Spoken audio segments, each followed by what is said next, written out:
ముగింపు గడువు సమీపిస్తున్న కొద్దీ ఏపీలో ఉత్కంఠ భరిత వాతావరణం నెలకొంటుంది. అందరి దృష్టి కౌంటింగ్ డే మీదే నిలిచింది. తమ పార్టీ అధికారంలోకి వస్తుందంటూ అటు వైఎస్ఆర్ కాంగ్రెస్ ఇటు తెలుగుదేశం కూటమి ఆత్మవిశ్వాసాన్ని వ్యక్తం చేస్తున్నాయి, ధీమాగా ఉంటున్నాయి. ఆ ధీమాతోనే ఆయా పార్టీల అధినేతలు విదేశీ పర్యటనలో ఉంటున్నారు. ఏపీలో ఈ నెల 13వ తేదీన పోలింగ్ ముగిసిన విషయం తెలిసిందే. ఒకే విడతలో 175 అసెంబ్లీ 25 లోక్సభ నియోజకవర్గాలకు ఓటింగ్ పూర్తయింది. జూన్ 4వ తేదీన ఫలితాలు వెల్లడి కానున్నాయి. ఏపీతో పాటు దేశవ్యాప్తంగా లోక్సభ ఎన్నికల ఫలితాలు వెలువడేది అప్పుడే.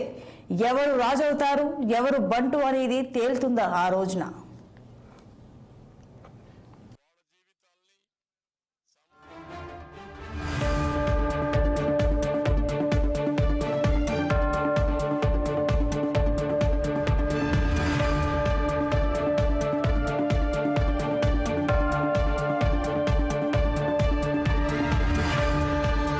సందర్భంగా ఎలాంటి అవాంఛనీయ సంఘటనలు చోటు చేసుకోకుండా పోలీసులు ముందు జాగ్రత్త చర్యలను తీసుకుంటున్నారు. పోలింగ్ ముగిసిన అనంతరం చోటు చేసుకున్న హింసాత్మక పరిస్థితులను దృష్టిలో ఉంచుకుని ఎలాంటి దాడులు సంభవించకుండా ఏర్పాట్లు చేస్తున్నారు. ఈ పరిస్థితుల మధ్య వైఎస్ఆర్సీపీ టీడీపీ నాయకుల మధ్య మాటల యుద్ధం కొనసాగుతోంది. ప్రత్యేకించి మాచర్ల సిట్టింగ్ ఎమ్మెల్యే వైఎస్ఆర్సీపీ అభ్యర్థి పిన్నెల్లి రామకృష్ణారెడ్డి వ్యవహారం తెర మీదికి వచ్చిన తర్వాత పల్నాడు జిల్లా రాజకీయాలు వేడెక్కాయి.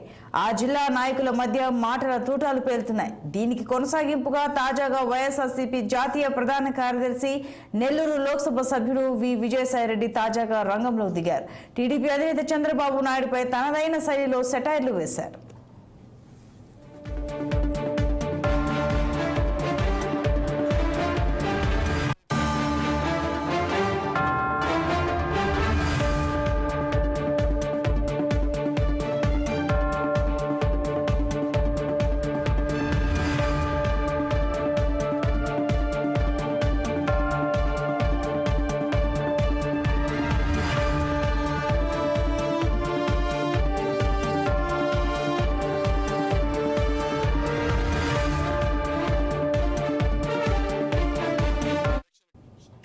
2019 నాటి ఎన్నికల ఫలితాలతో ముడిపెట్టారు. చంద్రబాబుపై జాలి చూపారు కూడా.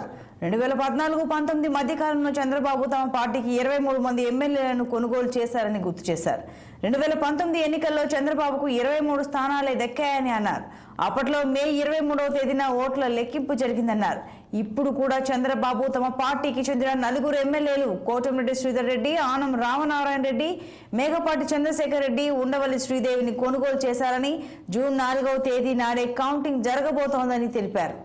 ఈసారి ఎన్ని సీట్లకు చంద్రబాబు పరిమితం కాబోతున్నాడో ఈ పార్టీకి అర్థమై ఉంటుందని అన్నారు. ఈ లెక్కన టీడీపీ 4 స్థానాలే దక్కబోతున్నాయని, అందుకే చంద్రబాబు మీద జాలి వేస్తోందని అన్నారు.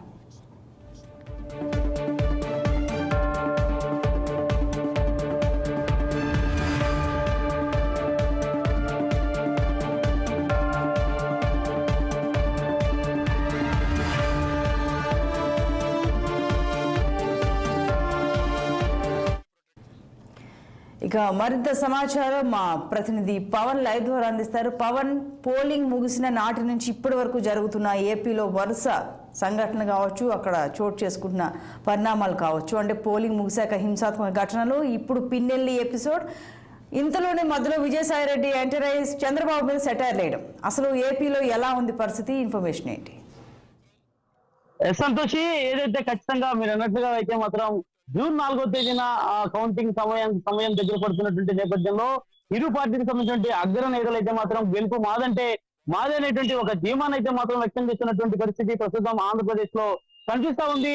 ఏదైతే చూసుకోవచ్చు, ఇప్పటికే రాష్ట్రంలో కూడా దాదాపు 82% పోలింగ్ కూడా నమోదైంటుంది నేపథ్యంలో ఇక గెలుపుపై మాత్రం కూటమి అయితే మాత్రం ధీమాగా ఉంది. ఖచ్చితంగా తమ అధికారంలోకి రాబోతున్నామంటూ ఇప్పటికే కొంత సంకేతాలు కూడా పొందుతూ ముందుకు వెళ్తున్నటువంటి పరిస్థితి కూడా కనిపిస్తా ఉంది. ఈ నేపథ్యంలోనే ఏపీలో అయితే మాత్రం పొలిటికల్ సంబంధించినటువంటి నేతలు అయితే మాత్రం మాటల తూటాలు పెలుస్తా ఉన్నారు. నువ్వెంత అంటే నేనంతా అనే విధంగా కూడా ముందుకు వెళ్తున్నటువంటి పరిస్థితి కూడా కనిపిస్తా ఉంది. ఈ నేపథ్యంలోనే ముఖ్యంగా చూసుకోవచ్చు, ఈ మధ్య కాలంలో చోటు చేసుకున్నటువంటి ఘటనలు పల్నాడు జిల్లాలో కాకుండా అనంతపురం, అదేవిధంగా తిరుపతి జిల్లాలో చోటు చేసుకున్నటువంటి హింసాత్మక సంఘటనల ఎపిసోడ్ కథ ముగిసింది. ఆ ముగిసినటువంటి అనంతరం కూడా తిరిగి మరలా మాచర్ల ఎమ్మెల్యే పిన్నెల్లి రామకృష్ణారెడ్డికి సంబంధించినటువంటి ఎపిసోడ్ తెర మీదకి వచ్చింది. ఏదైతే ఈవీఎం లోపలికి వెళ్ళి పోలింగ్ బూత్ లోకి వెళ్ళి పగలగొట్టడం, ఇటువంటి ఎపిసోడ్ తెర మీదకి రావడం, దాదాపు 4 రోజులు నుంచి కూడా ఉత్కంఠమైనటువంటి వాతావరణం తెరలేపుతున్నటువంటి నేపథ్యంలో దానికి నిన్న రాత్రి పూర్తి స్థాయిలో కూడా ఒక బ్రేక్ పడింది. పిన్నెల్లి రామకృష్ణారెడ్డికి హైకోర్టులో అయితే మాత్రం ఊరట లభించింది. జూన్ 5వ తేదీ వరకు కూడా ఆయన అరెస్ట్ చేయొద్దంటూ ఇప్పటికే న్యాయస్థానం అయితే మాత్రం ఒక కీలకమైనటువంటి తీర్పును వెలువరించింది.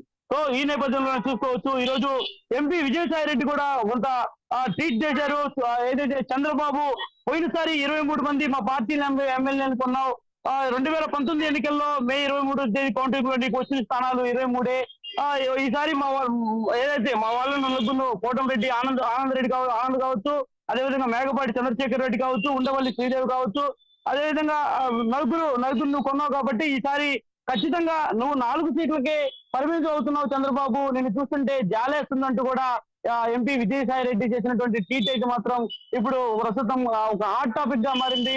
ఎందుకంటే చూడొచ్చు, ఆంధ్రప్రదేశ్ లో పూర్తి స్థాయిలో కూడా కూటమి ఒక పక్క తమ గెలుపుకు బాటలు వేశారు ప్రజలు అని చెప్పి కూడా ఇప్పటికే కొంత ఆనందం వ్యక్తం చేస్తున్నటువంటి నేపథ్యంలో తాజాగా జరిగినటువంటి ఒక ఐపాక్ సమావేశంలో కూడా జగన్మోహన్ రెడ్డి తమ అధికారంలోకి రాకపోతున్నాం, ఈసారి గతంలో వచ్చిన సీట్ల కంటే ఇంకా ఎక్కువ వచ్చేటువంటి అవకాశం ఉందంటూ ఒక వేదిక ద్వారా కూడా ఆయన మాట్లాడినటువంటి పరిస్థితి కూడా కనిపించింది. అలాంటి మాటలకు తెరపడి ఏదైతే ఉత్కంఠ రేపుతున్నటువంటి నేపథ్యంలో తిరిగి మరలా ఎంపీ విజయసాయి రెడ్డి బుద్ధి చెప్పుకొని చేసినటువంటి ట్వీట్ నేపథ్యంలో కూడా మరింత ఒక హైటెన్షన్ వాతావరణం కనిపిస్తా ఉంది. ఎందుకంటే ఈసారి 4 సీట్లకే చంద్రబాబు పరిమితం అవుతున్నాడు అంటూ ఆయన చేసినటువంటి ట్వీట్ నేపథ్యంలో ఇక కూటమి నిజంగానే కూటమికి ఎదురు దెబ్బ తగలబోతుందా ఏంటి అనేటువంటి ఒక ఉత్కంఠమైనటువంటి వాతావరణం కూడా కనిపిస్తున్నటువంటి పరిస్థితి కూడా కనిపిస్తా ఉంది. కాబట్టి ఆంధ్రప్రదేశ్ లో అయితే మాత్రం ఇప్పటికే గెలుపు గుర్రాలు ముందుకు వెళ్లాలని ప్రయత్నాలు చేస్తున్నప్పటికీ కూడా వాటిని ఏదైతే గాలం వేసి వెనక్కి లాగుతున్నటువంటి పరిస్థితులు కూడా ఇలాంటి ట్వీట్ ద్వారా కనిపిస్తా ఉన్నాయి.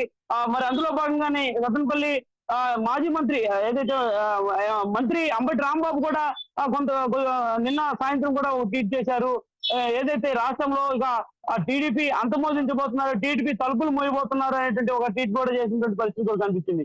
కాకపోతే ఇలాంటి ఒక ట్వీట్లు ఏం జరుగుతుంది, ఆంధ్రప్రదేశ్ లో ఏం జరగబోతుంది అనేది కూడా ఒక ప్రశ్నార్థకంగానే కనిపిస్తా ఉన్నటువంటి పరిస్థితి మాత్రం ప్రస్తుతం ఆంధ్రప్రదేశ్ లో కనిపిస్తా ఉంది. ఏది ఏమైనా కూడా గత ఎన్నికల్లో ఏదైతే 13వ తేదీ జరిగితే ఆ రోజు నుంచి ఈ రోజు వరకు ఎపిసోడ్ల మీద ఎపిసోడ్లు కొత్తవి వెలుగులోకి వస్తున్నటువంటి పరిస్థితులు అయితే మాత్రం ప్రస్తుతం ఆంధ్రప్రదేశ్ లో కనిపిస్తా ఉన్నాయి. సంతోషి, విజయసాయి రెడ్డి వ్యాఖ్యలు కావచ్చు లేదా విమర్శలు ఏదైనా అనొచ్చు, అంటే చంద్రబాబు ఏమైనా స్పందించారా లేదా కూటమి ఇతరత్ర నేతలు ఎవరైనా స్పందించారా, అసలు ఎవరైనా స్పందించారా దీనిపై? ఖచ్చితంగా కూడా స్పందించాల్సినటువంటి పరిస్థితి అయితే మాత్రం ఇప్పుడు కూటమికి సంబంధించిన నేతలకైతే ఉంటది. బీజేపీ కానీ, జనసేన కానీ, టీడీపీ కానీ, ముగ్గురు సంబంధించిన నేతలు అయితే మాత్రం ప్రస్తుతం ఎవరు ఈ విషయంపై స్పందించలేదు. ఎందుకంటే కొద్దిసేపు క్రితమే విజయసాయి రెడ్డి ట్వీట్ చేశారు కాబట్టి దీనిపై పూర్తి స్థాయిలో కూడా టీడీపీ అధినేత చంద్రబాబు దృష్టికి వెళ్ళినటువంటి అనంతరం ఆయన ముఖ్య నేతలతో చర్చిస్తారు. చర్చించినటువంటి అనంతరమే ఒక మీడియా సమావేశం ఏర్పాటు చేసి కూడా మాట్లాడతారా, లేదంటే తిరిగి మరలా చంద్రబాబు ట్వీట్ చేస్తారా, లేదంటే ఆయన అంచెల వర్గం ఎవరన్నా ట్వీట్ చేసేటువంటి పరిస్థితి ఉంటుంది అనేది కూడా వేచి చూడాల్సినటువంటి అవసరం ఉంటుంది. ఎందుకంటే చూసుకోవచ్చు, చంద్రబాబు అయితే మాత్రం గట్టి ధీమాతోనే ఉన్నారు. ఆంధ్రప్రదేశ్ లో కూటమి ప్రభుత్వం అధికారంలోకి రాబోతా ఉంది. ఏదైతే 140 నుంచి 153 సీట్లతో అధికారంలోకి వస్తున్నాం అనేటువంటి ఒక బలమైనటువంటి సంకేతాలు కూడా ప్రస్తుతం అందిస్తున్నటువంటి పరిస్థితి కూడా కనిపిస్తా ఉంది. ఈ నేపథ్యంలోనే ఉన్నటువంటి ఏదైతే మంత్రులు కానీ, అదేవిధంగా ఎమ్మెల్యేలు కానీ, ఇటు వైకాపా సంబంధించిన ఎమ్మెల్యేలు మంత్రులు అయితే మాత్రం దీనిపై ఒక స్వచ్ఛమైనటువంటి వైఖరిని అవలంబించే విధంగా కూడా వరుస ట్వీట్లు చేస్తా ఉన్నటువంటి పరిస్థితి కూడా కనిపిస్తా ఉంది. ఇక చంద్రబాబు పని అయిపోయింది, తలుపులు మూత పెడుతున్నాయి. ఇక రాష్ట్రంలో తిరిగి మరలా రెండవసారి వైకాపా అధికారంలోకి వస్తా ఉంది అనేటువంటి ఒక సంకేతాలను కూడా ఇప్పటికే ట్వీట్ల ద్వారా తెలియజేస్తున్నటువంటి నేపథ్యంలో ఏ క్షణాన ఎలాంటి ట్వీట్లు వస్తాయి, అసలు ఏం జరుగుతుంది అనేటువంటి ఒక ఉత్కంఠమైనటువంటి వాతావరణం అయితే మాత్రం ప్రస్తుతం ఆంధ్రప్రదేశ్ లో కనిపిస్తా ఉంది. Santoshi. Right Pawan, thank you.